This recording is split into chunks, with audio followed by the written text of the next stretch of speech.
Hello guys, Jerixer nga pala at samahan nyo kung papasok ngayong araw sa trabaho.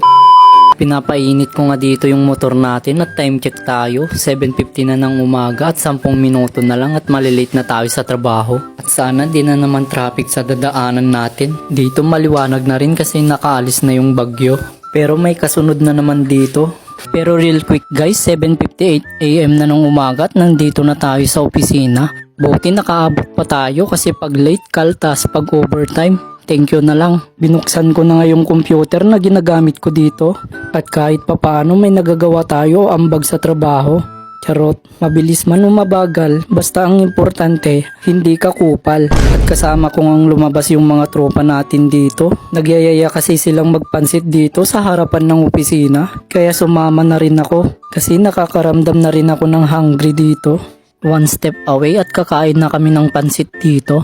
Si paring Kelvin na pa okay at si Troy hindi daw. Kasi guys yung sabaw sobrang lapot. Kaya guys ako naman ang titikim dito. Para sa akin okay naman yung pansit niya dito. Kaso yung sabaw sobrang lapot talaga. Parang nilogaw na Mickey. Pero masarap naman guys. Pagkatapos nga namin kumain nagtambay muna kami dito. At si paring Jake gusto niya nga akong umipak ng vape niya dito. Pero ayaw ko kasi wala talaga akong bisyo. Pagbalik nga sa opisina nandito nga si Sir Robert nang hihingi ng clip dito. Pero sabi ko, ka muna sir kaso. KG naman ni sir. Kaya tumatawa na lang ako dito kasi walang no choice tayo kundi bigyan na lang si sir. At may nagpunta din pala dito sa amin guys at ino-offer itong AI Shonin card na nagkakahalaga ng 499 pesos. Meron kasing 6 na serbisyo na makukuha mo dito. Kaya sinulat ko na yung pangalan ko at kumuha na rin ako dito. May libre pang hilot sa batok at natatakot nga ako baka ako yung isusunod.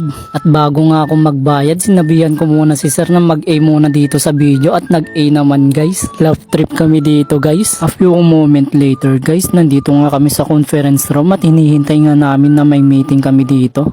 Kasi pinatawag nga kami dito at ito yung mga kasama ko. At yung iba hindi pa nga dumadating. At ito magsisimula na nga yung meeting at makinig muna tayo dito at huwag kayong maingay. At finally tapos na rin yung meeting. At konting minuto na lang ay uuwi na rin kami. At oras na nga ng uwian dito at kung kailan oras ng uwian natin tsaka naman umulan. At buti na lang meron akong kaputing dala at nandun sa compartment ng motor natin. At hanggang dito na lang tong vlog na to at maraming salamat sa panonood. Paki-follow na rin tong page ko. Kung hindi, tulak ko bahay nyo.